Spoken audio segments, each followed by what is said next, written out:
Welcome to Psychologist Talks. On today's episode, we're going to be talking about Generalized Anxiety Disorder.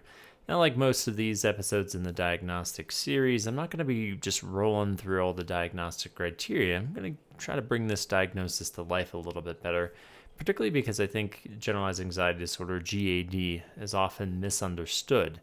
Perhaps I shouldn't say misunderstood. I think there's an overextension of what the true blue diagnostic criteria is supposed to be versus who we end up giving this condition to. So in general, I think one of the first and foremost, one of the most important things to note about generalized anxiety disorder is the name is a little bit misleading. So you have anxiety that is generalized. Well, what actually is the case here, and I feel like it should be, more appropriately named, doesn't roll off the tongue quite as well, but it should be called generalized worry disorder. One of the central symptoms of generalized anxiety disorder, GAD, is worry. It is a extreme amount of worry that generalizes to various themes or various topics in one's life. And this can change depending on, if you're a kid or an adolescent, their worries tend to be relegated or sort of more focused on things that are developmentally appropriate. Albeit, I will say, oftentimes anxious kids are also pretty precocious and they'll start worrying about more adult things, especially if their home environment doesn't necessarily protect them from sufficiently protect them, or you're not supposed to like shield and suppress issues going on in the family. That can lead to opposite problems, but especially in families where everything's kind of out in the open, kids are very anxious prone and are prone to, developing generalized anxiety disorder can start to attach their worries to more adult subjects. But in general, it's focused on, what's going on in the developmental period. But definitely when you get to adulthood, there's a lot of things to worry about. And especially in the day and age of social media and interconnectivity through the internet, we are exposed to all sorts of things all the time that could technically generate worry. But it's not just about worry in one particular area. And I think this is what trips some providers up and what can lead to misdiagnosis, because say there's an at least accuracy about worry. Well, the worry is not sufficiently generalized. The finances are fine, health status is fine. They're just really worried about safety, or they're really worried about going out in public, or they're really worried about X, Y, or Z. And these are more appropriately diagnosed other anxiety disorders because the worry or the anxiety is focused in one particular area. It's not sufficiently generalized. But generalized anxiety disorder, I often say from like a provider point of view, or maybe even, if you're a friend or a loved one, you almost hesitate bringing stuff up to them because their worry attaches to almost anything. You toss something out there and all of a sudden it's not just about analyzing or being curious about what's going on. It's suddenly infused with worry and catastrophizing for things that might, negatively happen in the future, or, what's around the next bend. And when I really say like almost anything, because their worry attaches to so many things, talking about finances, all of a sudden they're talking relationally, and then all of a sudden they're talking and worrying about health status and limited time left in life, or whatever it might be. There's always something to be worrying about. And this worry is so pervasive. Think about like the stress hormone cortisol just flowing through people's veins all the time. Never mind, their mind is constantly going. You have major issues with concentration. You will have issues with fatigue and energy. There can often be a malaise that follows or accompanies this experience. Sleep interruptions are very common, not from it could be related to insomnia, just to heightened activation. But these are also the individuals that are sitting there staring at the ceiling because they just cannot turn their brain off.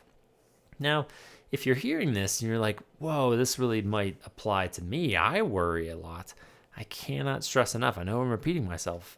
I can get in the shower and be worrying and thinking about something that's just on my mind a lot. Or I can stay up at night because my brain just goes somewhere that's just preoccupying me at this particular stage.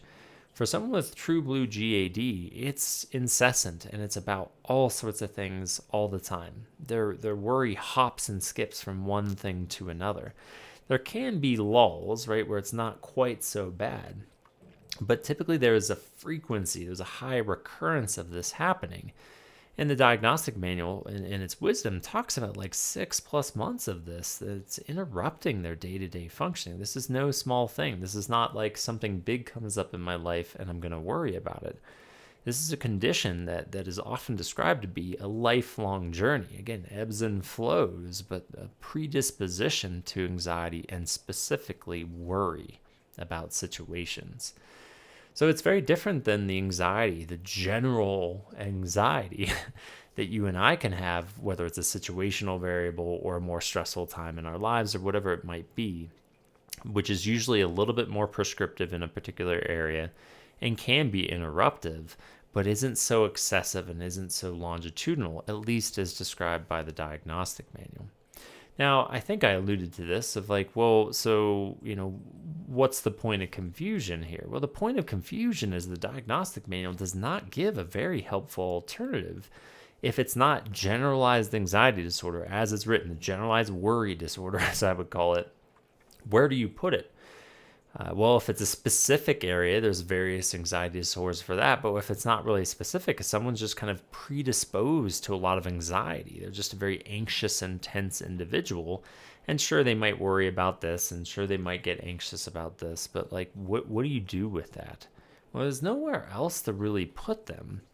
And as a provider, people who are kind of aware of, diagnosing, if you look on the depression side, now depression and anxiety often co-occur, but you look at the depression side, there's all these permutations for diagnoses around depression, whether it's the thymic longitudinal process or various severity indicators or various specifiers with melancholic features, with depressive features, melancholic depressive, with anxious distress, all these specifiers and ways to give more nuance to the experience of depression does not necessarily exist on the anxiety side. You have generalized anxiety disorder, and then you have a bunch of specific ones, but you don't really have any in-betweens.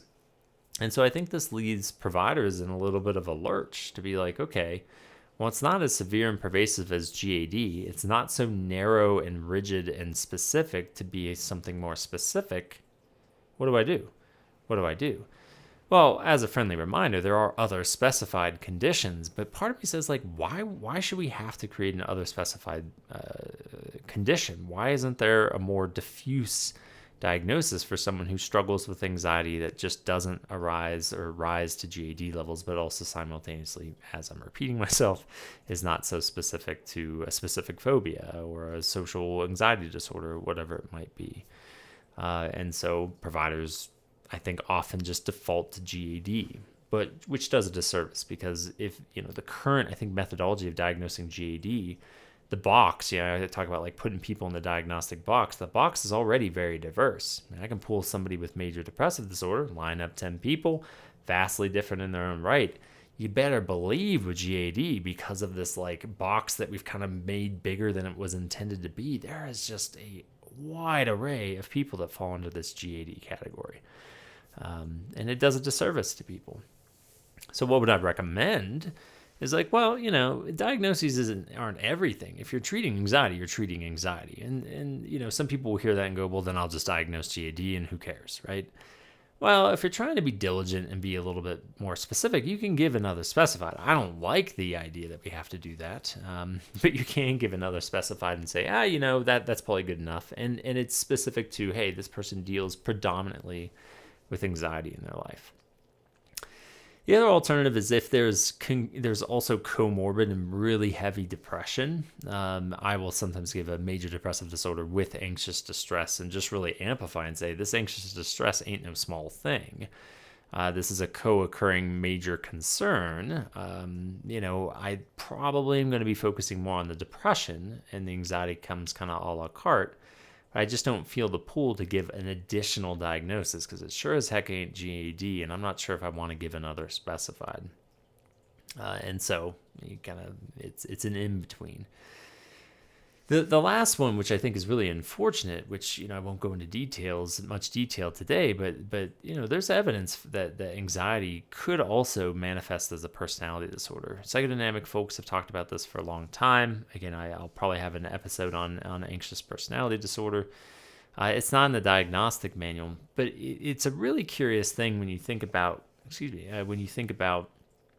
GAD and what it speaks to, especially the really severe cases.